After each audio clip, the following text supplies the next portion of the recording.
Hello बच्चों, welcome to Rahul पारी chemistry YouTube channel. और इससे पहले वाली वीडियो में हम लोगों ने अपने कंसंट्रेशन टर्म परसेंटेज को डिटेल में डिस्कस किया था। और अभी वाली वीडियो के अंदर हम लोग अपना एक नया टॉपिक शुरू करने वाले हैं जिसका नाम रहेगा स्ट्रेंथ ऑफ सॉल्यूशन। देखिए बेटा, किसी भी सॉल्यूशन का जो स्ट्रेंथ होता है वो एक्चुअली में मास बाय वॉल्यूम परसेंटेज ही होता है, ठीक है। लेकिन हमने वहां पे मास बाय वॉल्यूम परसेंटेज में जो वॉल्यूम लिया था वो 100 ml लिया था। जब आप उसी वॉल्यूम को लीटर में कंसिडर करना शुरू कर देते हैं तो वही मास बाय वॉल्यूम परसेंटेज यहाँ पर एक नई टर्म की फॉर्म में हमें नजर आता है और उसी टर्म को कहा जाता है strength of the solution. Strength of the solution का डेफिनेशन क्या होता है? अमाउंट ऑफ सोल्यूट इन ग्राम जो प्रेजेंट होता है किसी भी सॉल्यूशन के 1 लीटर ऑफ द वॉल्यूम के अंदर, ठीक है। तो यहाँ पर जो हमने स्टैंडर्ड लिया है वो लिया है बेटा 1 लीटर में कितना सोल्यूट प्रेजेंट है, और ये भी किस में रहेगा? ग्राम के अंदर रहेगा। तो बेटा स्ट्रेंथ को निकालने का जो फॉर्मूला बनेगा वो क्या बनेगा? Strength is equal to mass of solute in gram upon volume of the solution in the litre. अब अगर अपने को कोई इसका यूनिट पूछेगा तो यूनिट क्या आएगा कि जैसे मास आप लोग निकाल रहे हैं ग्राम के अंदर, तो ऊपर आ जाएगा ग्राम, नीचे यहाँ पर जो वॉल्यूम है वो किस में आ रहा है? लीटर में आ रहा है। तो बेटा नीचे क्या आ जाएगा? लीटर आ जाएगा। जब इसी को मैं आगे जाके सोल्व करूंगा तो ग्राम पर लीटर इसका यूनिट आ जाएगा। अब आपने छोटी क्लास में पढ़ा होगा कि 1 लीटर का जो वैल्यू होता है वो 1 डेसीमीटर क्यूब के इक्वल होता है। 1 litre is equal to 1 decimetre cube, ये आपने 11th में पढ़ा होगा यूनिट कन्वर्जन के अंदर। तो मैं यहाँ पे ग्राम पर लीटर की जगह पर ग्राम पर डेसीमीटर क्यूब भी यूज कर सकता हूं, ठीक है। तो स्ट्रेंथ का मतलब क्या होता है? स्ट्रेंथ एक कंसंट्रेशन टर्म होता है। इस वाले कंसंट्रेशन टर्म के अंदर सोल्यूट का मास तो किस में लिया जाता है? ग्राम के अंदर लिया जाता है। और सॉल्यूशन का वॉल्यूम किस में लिया जाता है? लीटर के अंदर लिया जाता है। तो बेटा इसी कंसंट्रेशन टर्म को स्ट्रेंथ के नाम से जाना जाता है, ठीक है। तो यूनिट जो है इसका क्या रहेगा? ग्राम पर लीटर, और क्या रहेगा? ग्राम पर डेसीमीटर क्यूब, ठीक है। अगला अपना जो कंसंट्रेशन टर्म है वो रहेगा मोलेरिटी। मोलेरिटी का मतलब होता है भाई, मान लीजिए आपने कोई सॉल्यूशन लिया, ये अपने पास में यहाँ पर कोई सॉल्यूशन है। अभी इस वाले सॉल्यूशन का जो वॉल्यूम है वो मैंने मान लिया 1 लीटर, ठीक है। अभी इस वाले सॉल्यूशन का जो वॉल्यूम है वो कितना है बेटा? 1 लीटर है। अब 1 लीटर में अगर मैंने H2SO4 का 1 मोल ऐड किया है तो इसका जो कंसंट्रेशन है वो क्या हो जाएगा? 1 मोलर हो जाएगा। अगर मैंने इसमें 2 मोल ऐड किए हैं तो इसका मोलेरिटी जो है वो कितना हो जाएगा? 2 मोल हो जाएगा। यदि मैंने इसमें 3 मोल ऐड किया है तो उसका कंसंट्रेशन कितना हो जाएगा? 3 मोल हो जाएगा। देखिए, जब हम लोग बात करते हैं आयोनिक सॉल्यूशन के बारे में, जब हम लोग बात करते हैं बेटा आयोनिक सॉल्यूशन के बारे में, तो वहां पर मोलेरिटी को ही एक अलग नाम दिया जाता है, फॉर्मेलिटी। जब हम लोग बात कर रहे हैं आयोनिक सॉल्यूशन के बारे में तो बेटा वहां पे मोलेरिटी को ही फॉर्मेलिटी कहा जाता है, ठीक है। तो जैसे मैंने यहाँ पर पहले 1 लीटर सॉल्यूशन लिया था, 1 लीटर सॉल्यूशन में H2SO4 का कितना मोल ऐड किया? 1 मोल ऐड किया। तो इसका मोलेरिटी क्या होगा? 1 मोल होगा। तो एक्चुअली में मोलेरिटी का मतलब होता क्या है? Number of moles of solute. मतलब कि सोल्यूट जो है जब आप उसे ग्राम में लेते हैं तो उसे कहा जाता है स्ट्रेंथ। जब आप वहां पे ग्राम में ना लेने की बजाय सोल्यूट के मोल को कंसिडर करना शुरू कर देते हैं तो उसी को मोलेरिटी के नाम से जाना जाता है, ठीक है। वहीं पे जो सॉल्यूशन का वॉल्यूम होगा उसको किस में लिया जाएगा? लीटर में लिया जाएगा। मोलेरिटी को कैपिटल एम के द्वारा रिप्रेजेंट किया जाता है। अगर कहीं पर भी कैपिटल एम लिखा हुआ है इसका मतलब किसकी बात चल रही है बेटा? मोलेरिटी की बात चल रही है, ठीक है। अब मोलेरिटी का मतलब क्या होता है? Number of moles of solute upon volume of the solution in litre. ये आपके पास में मोलेरिटी को निकालने का फॉर्मूला होता है।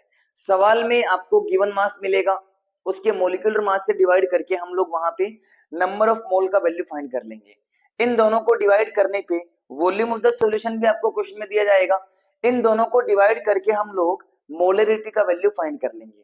ठीक है, अब मोलरिटी को फाइंड करने का जो फॉर्मूला होता है एक बार हम उसको डिराइव करते हैं। अब देखिए बेटा, भाई पहले अपने को क्या निकालना है, नंबर ऑफ मोल निकालना है। नंबर ऑफ मोल को निकालने का फॉर्मूला आपने पढ़ा होगा छोटी क्लास में, given mass upon molecular mass. अब given mass upon molecular mass क्या बनाएगा, नंबर ऑफ मोल बनाएगा। अब हमें मोलरिटी निकालने के लिए उसको किससे डिवाइड करना पड़ेगा बेटा, वॉल्यूम ऑफ द सॉल्यूशन से डिवाइड करना पड़ेगा। तो मैंने यहां पर इसे इनटू में वॉल्यूम ऑफ द सॉल्यूशन, और ये किस में रहेगा, लीटर में। तो ये अपने पास में मोलरिटी को निकालने का जो फॉर्मूला है वो आ जाएगा। अब जब मैं इसे शॉर्ट फॉर्म में निकालूंगा तो वो क्या आएगा बेटा, molarity is equal to, given mass को मैं रिप्रेजेंट कर रहा हूं W से। ये गिवन मास किसकी बात चल रही है, सोल्यूट की बात चल रही है। तो सोल्यूट के गिवन मास को हम लोग किससे लिखते हैं, WB से लिखते हैं। अगर WA लिखा हुआ है इसका मतलब वहां किसकी बात चल रही है, सोलवेंट के मोल की बात चल रही है। ठीक है, सोलवेंट के मास की बात चल रही है। मोलिकुलर मास को मैं किससे लिखता हूं, M से। और किसकी बात चल रही है बेटा, जब मोल की बात चल रही है किसके, सोल्यूट के, तो मोलिकुलर मास भी किसका होगा, सोल्यूट का होगा, इनटू में volume of the solution in the litre. अब मान लीजिए आपको लीटर के अंदर नहीं दिया गया है, तो आप वहां पर क्या करते हैं, वहां पर WB इनटू में molecular mass of solute into में वॉल्यूम इन ml। यदि अपने को क्वेश्चन में वॉल्यूम दिया गया है ml के अंदर, तो आप इसको किससे मल्टीप्लाई कर देंगे, 1000 से मल्टीप्लाई कर देंगे। क्योंकि लीटर से ml में बनाने के लिए हमको उसको 1000 से डिवाइड करना पड़ता है। जब उसको डिवाइड करते हैं तो ये आगे जाकर के इनटू में कन्वर्ट हो जाता है। तो बेटा अगर अपने को फॉर्मूला के अंदर वॉल्यूम दिया गया है ml के अंदर, तो आपको कौन सा फॉर्मूला यूज करना है, ये वाला यूज करना है। अगर आपको क्वेश्चन के अंदर ml में ना देने की बजाय लीटर में दिया गया है, तो आप लोग कौन सा फॉर्मूला यूज करेंगे बेटा, ये वाला फॉर्मूला यूज करेंगे। ठीक है, अब आगे यहां पर एक केस आता है, केस ऑफ डाइल्यूशन। मतलब कि डाइल्यूशन के केस में मोलरिटी पर क्या इफेक्ट पड़ता है, हम इसको निकालते हैं। ठीक है, अब एक चीज आपको ध्यान रखनी है, मान लीजिए पहले आपको बहुत ज्यादा हाई कंसंट्रेशन में कोई सॉल्यूशन दिया गया है, तो बेटा हाई कंसंट्रेशन वाले सॉल्यूशन को कहा जाता है स्ट्रोक सॉल्यूशन। अगर किसी कंसंट्रेशन का सॉल्यूशन बहुत ज्यादा है, बहुत ज्यादा कंसंट्रेशन है किसी सॉल्यूशन का, तो उसे क्या कहा जाता है, स्ट्रोक सॉल्यूशन कहा जाता है। अब लेबोरेटरी में बहुत ज्यादा कंसंट्रेटेड सॉल्यूशन अगर है, मान लीजिए हम कोई एक्सपेरिमेंट कर रहे हैं और वहां पर इतना ज्यादा कंसंट्रेटेड सॉल्यूशन अपने कुछ काम का नहीं है, तो हमें वहां पर क्या करना पड़ेगा, उस वाले कंसंट्रेशन को कम करना पड़ेगा। कंसंट्रेशन को कम करने के लिए हमें सॉल्वेंट के अमाउंट को ज्यादा करना पड़ेगा। सॉल्वेंट के अमाउंट को जो हम लोग ज्यादा करते हैं तो उसको कहा जाता है डाइल्यूशन। डाइल्यूशन में क्या होता है बेटा, किसी भी कंसंट्रेटेड सॉल्यूशन के अंदर सॉल्वेंट को ऐड किया जाता है। जब सॉल्वेंट को ऐड किया जाता है तो उसको क्या कहा जाता है, डाइल्यूशन कहा जाता है। ठीक है, अब यहां पर मान लीजिए अपने पास में कोई सॉल्यूशन है ये वाला, और ए सॉल्यूशन यहां पर कैसा है, बहुत ज्यादा कंसंट्रेटेड है। बहुत ज्यादा कंसंट्रेटेड सॉल्यूशन को क्या कहा जाता है, स्ट्रोक सॉल्यूशन कहा जाता है। अब मान लीजिए अभी इस वाले सॉल्यूशन का जो वॉल्यूम है वो क्या है, V1 है। अभी पूरे सॉल्यूशन का वॉल्यूम क्या है बेटा, V1 है। अभी इस वाले सॉल्यूशन का जो मोलरिटी है वो मैं क्या मान के चल रहा हूं, M1 मान के चल रहा हूं। V1 यहां पर क्या है, पूरे सॉल्यूशन का वॉल्यूम। M1 यहां पर क्या है, पूरे सॉल्यूशन का मोलरिटी। तो V1 is equal to volume and M1 क्या है, मोलरिटी। ये मोलरिटी कब है बेटा, जब सॉल्यूशन कैसा है, कंसंट्रेटेड है। अब मैं जैसे ही इस वाले सॉल्यूशन के अंदर सॉल्वेंट को मिक्स करना स्टार्ट करता हूं, तो धीरे धीरे उसका जो कंसंट्रेशन होगा वो क्या रहेगा बेटा, कम होगा। तो मैं यहां पर लिखता हूं ऑन एडिंग सॉल्वेंट। जब आपने इसमें सॉल्वेंट को ऐड किया तो अब मान लीजिए यही सॉल्यूशन जो है वो हो गया B। जैसे ही आपने सॉल्वेंट को ऐड किया तो इसका कंसंट्रेशन चेंज होगा। कंसंट्रेशन चेंज होगा इसका मतलब उसका मोलरिटी चेंज होगा। तो अब इसका सोलवेंट को ऐड करने के बाद में जो वॉल्यूम है वो क्या हो चुका है बेटा, V2 हो चुका है। और इसका जो मोलरिटी है वो कितना हो चुका है, M2 हो चुका है। पहले इसका मोलरिटी था M1, लेकिन इसको डाइल्यूशन करने के बाद में मोलरिटी कितना हो चुका है बेटा, M2 हो चुका है। पहले इसका वॉल्यूम था V1 and after adding the solvent अब जो इसका मोलरिटी है, जो इसका वॉल्यूम है वो कितना हो चुका है, V2 हो चुका है।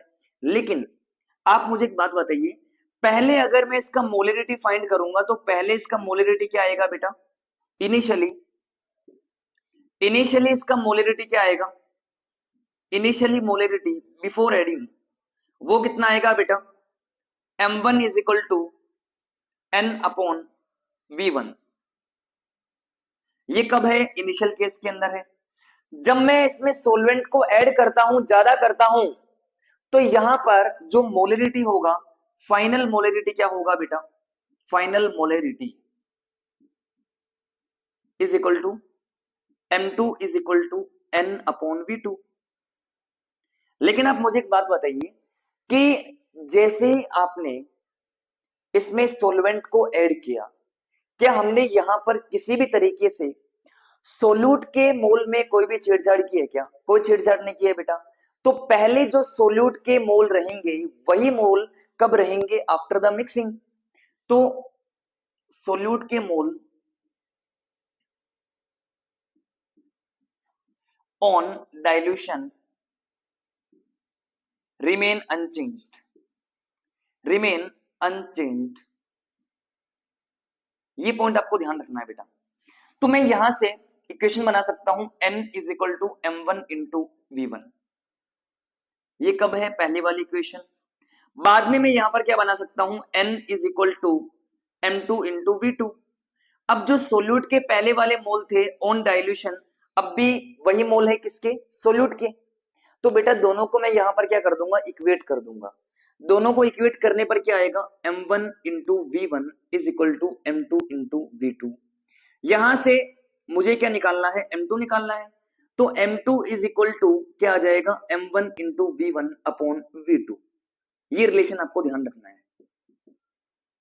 मान लीजिए क्वेश्चन के अंदर आपको बोला गया कि कोई भी एक सॉल्यूशन है, उस सॉल्यूशन का पहले कुछ वॉल्यूम था, पहले उसके अंदर कुछ मोल थे और पहले उसका कुछ मोलरिटी था। लेकिन जब बाद में आपने उस वाले सॉल्यूशन को क्या कर दिया बेटा, डाइल्यूट किया। डाइल्यूट किया मतलब आपने उसके वॉल्यूम को बढ़ाया। वॉल्यूम को बढ़ाने के बाद में अगर अपने से पूछता है कि आपको वहां पर उसका फाइनल मोलरिटी निकालना है, तो फाइनल मोलरिटी का मतलब होगा M2, जो क्या आएगा, M1 इंटू V1 अपॉन में V2। ठीक है, तो बेटा आपको इस वाले रिलेशन को ध्यान रखना है। हाँ बेटा, अब हम लोग अपने पिछले कॉन्सेप्ट मोलरिटी के ऊपर जो भी हमने फॉर्मूले डिस्कस किए थे, जो भी हमने मिक्सिंग वाला केस पढ़ा था, उसके ऊपर बेस कुछ न्यूमेरिकल क्वेश्चंस को करने वाले हैं। ठीक है, अब देखिए बेटा, इसमें पहला जो क्वेश्चन है उसमें अपने को क्या करना है, कैलकुलेट मोलरिटी ऑफ सॉल्यूशन। हमें यहां पर मोलरिटी को फाइंड करना है। ओके, मोलरिटी अपने को फाइंड करना है। किसका फाइंड करना है, NaOH सॉल्यूशन का फाइंड करना है। और उसका कितना मास अपने को दिया गया है, 4 ग्राम दिया गया है। तो W is equal to 4 gram. Present in 100 ml solution. इस बार आपको जो वॉल्यूम है वो किस में दिया गया है बेटा, ml के अंदर दिया गया है। तो 1000 वाला आपको यहां पर फॉर्मूला अप्लाई करना है। ठीक है, अब देखिए, मोलरिटी इज इक्वल टू होता है given mass upon molecular mass of solute into volume of the solution in ml। And यहां पर क्या आएगा बेटा, इनटू 1000। ठीक है, जैसे आपने यहां पर फॉर्मूला लिखा तो आगे तो सोल्व करना बहुत इजी है, वैल्यूज आपको पुट करना है। ठीक है, तो molecular mass of the solute अपने को फाइंड करना है। सोडियम का एटॉमिक नंबर आपको पता है 23 होता है एटॉमिक मास। ऑक्सीजन का होता है बेटा 16 और एक हाइड्रोजन का होगा 1। तो इन तीनों को ऐड करने पर कितना आ जाएगा, 40। तो मोलिकुलर मास आ चुका है 40 इनटू वॉल्यूम अपने को दिया गया है 100। ये लीजिए बेटा 100 ऊपर यहां पर क्या आएगा 1000, ये लीजिए 1000, और गिवन मास अपने को दिया गया क्वेश्चन में 4 ग्राम। ठीक है, तो 4 ग्राम हमने यहाँ पर रख दिया है। अब इनको हमें आगे सोल्व करना है, तो सोल्व करने पर 30 से ये वाले 30 कैंसिल हो जाएंगे, 4 से 4 कैंसिल हो जाएगा, तो ओवरऑल जो वैल्यू है वो कितना आ जाएगा 1 मोलर आपका फाइनल आंसर आ जाएगा। मतलब कि 4 ग्राम अगर NaOH प्रेजेंट है तो 4 ग्राम से वहां पर 100 ml के अंदर कितना कंसंट्रेशन बनता है बेटा, मोलरिटी के केस के अंदर 1 मोलर कंसंट्रेशन बनता है। ठीक है, अब अगला जो क्वेश्चन है उसको सोल्व करते हैं। Calculate weight of H2SO4। इस बार हमें H2SO4 का वेट फाइंड करना है, मतलब कि अपने को यहां पर H2SO4 का गिवन वेट फाइंड करना है। Okay, present in 1 litre, volume अपने को दिया गया है बेटा 1 लीटर, और मोलरिटी अपने को ऑलरेडी दे दिया गया है, molarity is equal to 0.5 molar. क्या मैं 0.5 मोलर को 1/2 मोलर भी लिख सकता हूं क्या? बिल्कुल लिखा जा सकता है। ठीक है, अब देखिए बेटा आगे, मोलरिटी इज इक्वल टू होता है given mass upon molecular mass into volume in litre. यदि लीटर में दिया गया है तो फिर हम लोग फॉर्मूला कौन सा लगाएंगे, ये वाला फॉर्मूला लगाएंगे। ठीक है, अब देखिए बेटा बार बार आप फॉर्मूला लगाइए ताकि आपको फॉर्मूला याद हो जाएगा। मोलरिटी का वैल्यू अपने पास में क्वेश्चन में पहले से दिया गया है 1/2, ये मैंने यहाँ पर 1/2 लिख दिया है, इक्वल टू गिवन मास अपने को फाइंड करना है, मोलिकुलर मास अपने पास में है नहीं, फाइंड करना पड़ेगा। देखिए H2SO4 का मोलिकुलर मास जो होता है वो 98 आता है। जब आप बार बार क्वेश्चंस करते हैं तो आपको याद हो जाता है, और आपको याद भी होगा शायद। तो बेटा मोलिकुलर मास जो है वो 98 होगा, इनटू वॉल्यूम अपने को दिया गया 1 लीटर, इसको उधर भेजेंगे तो mass is equal to 98 upon में 2, तो ये सोल्व करने पर कितना आ जाएगा बेटा 49 ग्राम आ जाएगा। ठीक है, मतलब कि 49 ग्राम अगर अपने पास में H2SO4 है तो 1 लीटर में उसका कितना मोल बनाएगा, हाफ मोल बनाएगा, हाफ मोलरिटी बनाएगा। ठीक है, अगला क्वेश्चन देखते हैं। Calculate weight of HNO3। इस बार अपने को नाइट्रिक एसिड का वेट निकालना है, जो कि कहां पर प्रेजेंट है 2 लीटर सॉल्यूशन में, किसके 1 मिलीमोलर। तो सेम वही क्वेश्चन है, मोलरिटी अपने को दिया गया है 10⁻³ मोलर, मिली का मतलब होता है 10⁻³ ठीक है, 1 मोलर मतलब 1, मिली मोलर मतलब 10⁻³ ठीक है बेटा। अब देखिए वेट अपने को फाइंड करना है H2SO HNO3 का, नाइट्रिक एसिड का, ये अपने को क्वेश्चन में फाइंड करना है। ओके, वॉल्यूम अपने को दिया गया है 2 लीटर। ओके, हमें यहां पर क्या फाइंड करना है बेटा, वेट फाइंड करना है। एक बेसिक बात आप अच्छे से जानते हैं डेफिनेशन से, कि मोलरिटी का मतलब होता है 1 लीटर में कितने मोल प्रेजेंट है। अगर अपने को यहां पर मोलरिटी का वैल्यू दिया गया है 1 मिली मोलर, इसका मतलब क्या हुआ कि 1 लीटर में कितना मोलर, मतलब कितने मोल प्रेजेंट है, 1 लीटर में मोल, 1 लीटर में मोल जो होंगे वो कितने होंगे बेटा 10⁻³ मोल्स। सही है क्या भाई, आप डेफिनेशन को देखिए ना, मोलरिटी का डेफिनेशन क्या होता है, 1 लीटर में कितने मोल है, वही होता है मोलरिटी। अब मोलरिटी आपको दिया गया 10⁻³ मोलर, इसका मतलब 1 लीटर में कितने मोल होंगे, 10⁻³ मोल होंगे। अब 1 लीटर में अगर 10⁻³ मोल है तो बेटा 2 लीटर में कितने मोल आ जाएंगे HNO3 के, 2 इंटू में 10⁻³ मोल्स, ये किस में आएंगे 2 लीटर में आएंगे, इतने मोल आ चुके हैं।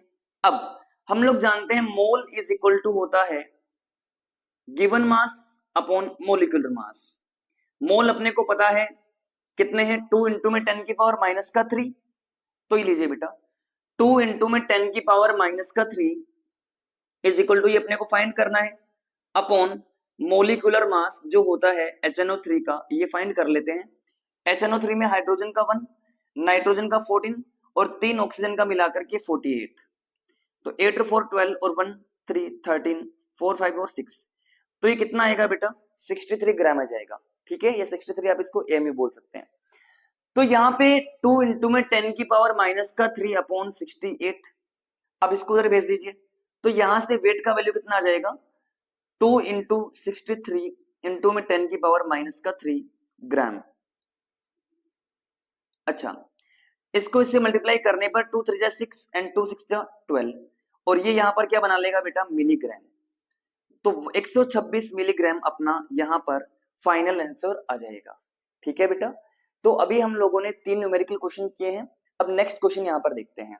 देखिए, if 2 liter of water is added to 1 liter of NaOH solution, मान लीजिए अपने पास में कोई NaOH सॉल्यूशन है। अभी इसका वॉल्यूम कितना है, अभी इसका वॉल्यूम 1 लीटर आपको दिया गया है। 1 लीटर NaOH सॉल्यूशन आपके पास में प्रेजेंट है। अब आपने इसमें कितने लीटर पानी को और ऐड कर दिया, तो प्लस आपने इसमें 2 लीटर पानी को और ऐड कर दिया। पहले NaOH सॉल्यूशन जो था उसका वॉल्यूम कितना था 1 लीटर था। अब इसे हमने डाइल्यूट करने के लिए कितना पानी और ऐड कर दिया है 2 लीटर हमने पानी इसमें ऐड कर दिया है।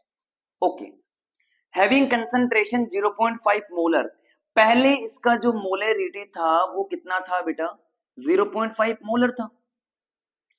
जब 2 लीटर सॉल्यूशन को ऐड किया तो इसका जो कंसंट्रेशन है वो अपने को फाइंड करना है। तो वही केस है मिक्सिंग वाला।